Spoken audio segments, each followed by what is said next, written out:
ఈ మధ్యకాలంలో ప్రపంచంలోనే అతి బలమైన ఒక పెద్ద సంస్థ గురించి వస్తున్న వార్తలు చర్చనీయాంశంగా మారిపోయాయి. ఇంతకీ ఆ సంస్థ ఏంటి అంటే యుఎన్ఎస్సి, అంటే యునైటెడ్ నేషన్ సెక్యూరిటీ కౌన్సిల్. ఈ సంస్థలో ప్రపంచంలో జరిగే ప్రతి ఒక్క యుద్ధం, ప్రతి ఒక్క సమస్య, ఇంకా అన్ని డిస్టర్బెన్సెస్, పెద్ద విషయాలకు సంబంధించిన నిర్ణయాలు తీసుకుంటారు. అయితే ఇలాంటి సంస్థలో కూడా ఇప్పటికీ ప్రజాస్వామ్యం సరిగ్గా పనిచేయట్లేదు అంటే నమ్ముతారా? కానీ అదే నిజం. 1945లో ఏర్పడ్డ ఈ సంస్థ ఇప్పటికీ కూడా తన పాత సూత్రాలు, పాత పద్ధతులనే పాటిస్తుంది. అవే పాత 5 దేశాలు, వాటికో వీటో పవర్, అదే పనితీరు. అయితే ఈ విషయం పైన భారత్ ఓపెన్గా ఒక సూచన ఇచ్చింది. అదేంటంటే సమయం మించకముందే యుఎన్ఎస్సిని గనక రీఫార్మ్ చేయకపోతే ఈ సంస్థ తన పైన ఉన్న నమ్మకాన్ని పోగొట్టుకోవాల్సి రావచ్చు అని. ఎందుకంటే అక్కడ చిన్న తేడా జరిగినా కూడా దానివల్ల వచ్చే నష్టాన్ని మొత్తం ప్రపంచం రుచి చూడాల్సి వస్తుంది. అయితే యుఎన్ఎస్సిలో భారత్ డిమాండ్ ఏంటి? ఇక్కడ ఎన్ని దేశాలు భారత్కి సపోర్ట్గా ఉన్నాయి, ఎన్ని దేశాలు విరుద్ధంగా ఉన్నాయి, ఇంకా యుఎన్ఎస్సిలో మార్పులు రావడం అవసరమని ఎన్ని దేశాలు కోరుకుంటున్నాయి? అన్ని విషయాలు తెలుసుకునే ముందు ఒక్కసారి ఛానల్ని సబ్స్క్రైబ్ చేయండి, వీడియోని లైక్ చేసి షేర్ చేయండి. దానివల్ల ఇలాంటి ఇంట్రెస్టింగ్ వీడియోస్ని మిస్ కాకుండా చూడొచ్చు, వేరే వాళ్ళకి కూడా నాలెడ్జ్ని పంచొచ్చు. అన్నిటికంటే ముందు అసలు యుఎన్ఎస్సి అంటే ఏంటో తెలుసుకుందాం. ఇది యునైటెడ్ నేషన్స్లో ఒక భాగం. ప్రపంచంలోని శాంతి భద్రతలని కాపాడడం దీని పని. ఈ సంస్థని 1945లో, అంటే రెండో ప్రపంచ యుద్ధం ముగిసిన తర్వాత ఏర్పాటు చేశారు. ఇంకొక యుద్ధం నుండి ప్రపంచాన్ని కాపాడడానికి ఈ సంస్థని ఏర్పాటు చేశారు. ఆ టైంలో ప్రపంచంలో బలంగా ఉన్న 5 పెద్ద దేశాలు ఫ్రాన్స్, అమెరికా, రష్యా, బ్రిటన్, చైనాలకి సీట్లు ఇచ్చారు. వీటికి P5 కంట్రీస్ అని పేరు పెట్టారు. అలాగే వీటికి వీటో పవర్ కూడా ఇచ్చారు. అంటే ప్రపంచం మొత్తం వ్యతిరేకంగా ఉన్నా కూడా ఏ నిర్ణయాన్నైనా కూడా ఆపగల పవర్ వీళ్ళకుంది. ఇందులో ఈ 5 దేశాలే కాక సెకండ్ లెవెల్లో ఇంకొక 10 నాన్ పర్మనెంట్ దేశాలు కూడా ఉంటాయి. ఈ దేశాలు ప్రతి 2 సంవత్సరాలకి 5 దేశాల చొప్పున కొత్తగా ఎన్నుకోబడతాయి. కానీ వీటికి వీటో పవర్ ఉండదు. అంటే అసలు పవర్స్ అయితే P5కే ఉంటాయి, ఇవి నామమాత్రంగా ఉంటాయి అంతే. 1945లో కేవలం 50 దేశాలు ఉండేవి. వాటిలో పైన చెప్పిన ఈ 5 దేశాలు బలంగా ఉండేవి. కానీ ఇప్పుడు 193 దేశాలున్నాయి. భారత్, జపాన్, జర్మనీ, బ్రెజిల్ లాంటి ఎన్నో దేశాలు చాలా బలంగా అయ్యాయి. కానీ యుఎన్ఎస్సి మాత్రం తన పాత పద్ధతినే అవలంబిస్తుంది. రష్యా యుక్రెయిన్ యుద్ధ సమయంలో యుఎన్ఎస్సి ఏం చేయలేకపోయింది, ఎందుకంటే రష్యా వీటోని ఉపయోగించింది. కోవిడ్ లాంటి మహమ్మారి మొత్తం ప్రపంచాన్ని స్తంభించేలా చేసినప్పుడు కూడా యుఎన్ఎస్సి ఏం చేయలేకపోయింది, ఎందుకంటే చైనా కూడా వీటోని ఉపయోగించింది. ఇలాంటి సమయాల్లో అసలు ఇప్పుడున్న పరిస్థితికి ఈ యుఎన్ఎస్సి సరిపోతుందా అన్నదే ప్రశ్న. ఎందుకంటే కేవలం యుద్ధమే కాదు, వాయుజల పరివర్తన, సైబర్ క్రైమ్, తీవ్రవాదం లాంటి ప్రమాదాలు అన్నిటిపైన వేగంగా నిర్ణయాలు తీసుకోవాల్సిన బాధ్యత కూడా యుఎన్ఎస్సి మీదనే ఉంటుంది. కానీ వీటన్నిటిలోనూ ఈ సంస్థ అసమర్థంగా మారిపోయింది. అందుకే భారత్తో పాటు ఇంకా కొన్ని దేశాలు యుఎన్ఎస్సిలో ప్రస్తుతానికి సరిపోయే మార్పులను కోరుకుంటుంది.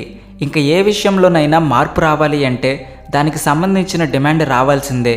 ఈ విషయంలో భారత్ చాలా క్లియర్గా ఉంది.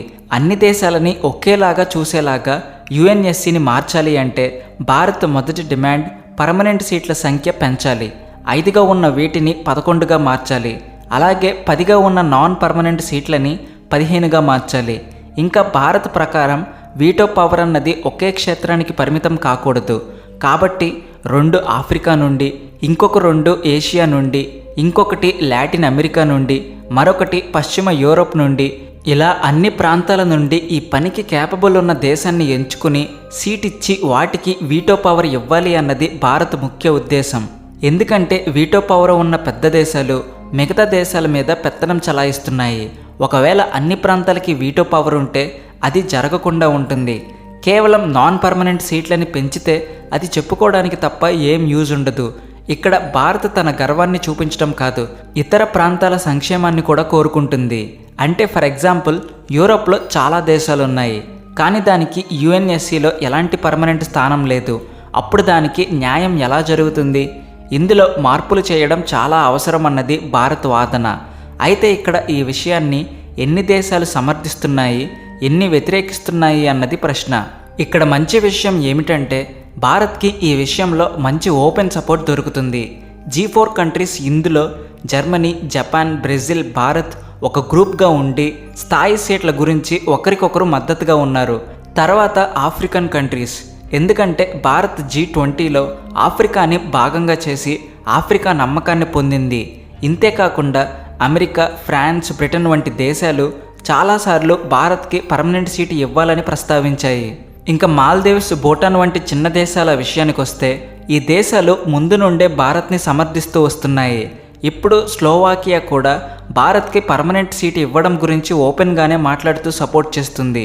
నిజానికి అసలు ఇంత సపోర్ట్ ఎందుకు దొరుకుతుంది అంటే గత కొన్ని సంవత్సరాలుగా భారత్ చేస్తున్న అద్భుతమైన పనులు దీనికి కారణం.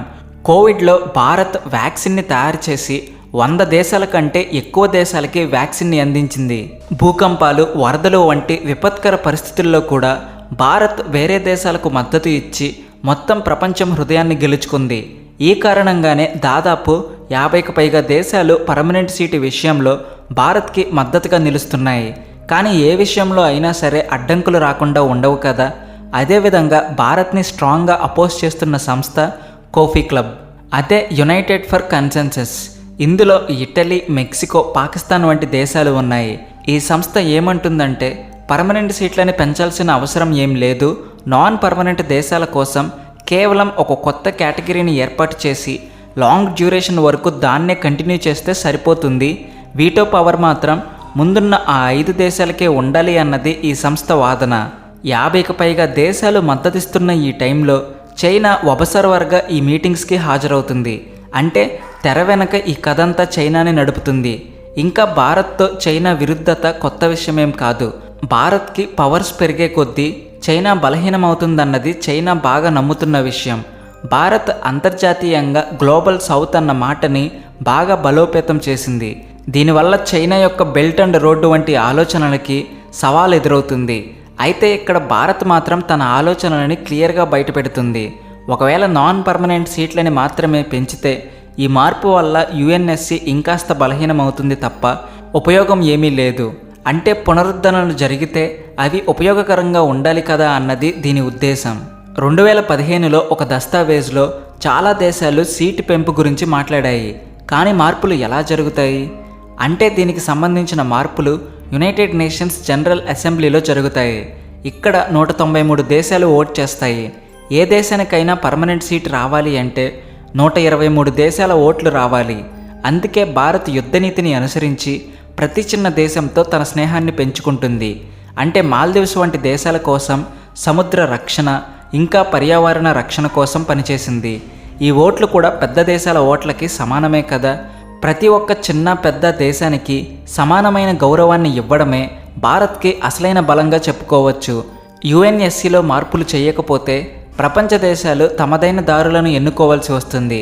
అప్పుడు యుఎన్ఎస్సికి ఎలాంటి అస్తిత్వం మిగలదు అన్న విషయాన్ని భారత్ క్లియర్గా చెప్పేసింది. ఇప్పుడు భారత్ వంటి కొన్ని దేశాల మాటని కొట్టిపడేయడం యుఎన్ఎస్సికి అంత తేలికేం కాదు. ఇంకా ఈ విషయం గురించి మీరేమనుకుంటున్నారు అన్నది కామెంట్స్లో తెలియచేయండి. అలాగే వీడియో నచ్చితే వెంటనే లైక్ చేసి షేర్ చేయండి. మీ ఫ్రెండ్స్ అండ్ ఫ్యామిలీ మెంబర్స్కి కూడా మా ఛానల్ను రికమెండ్ చేయండి. Please like and share and also thanks for watching.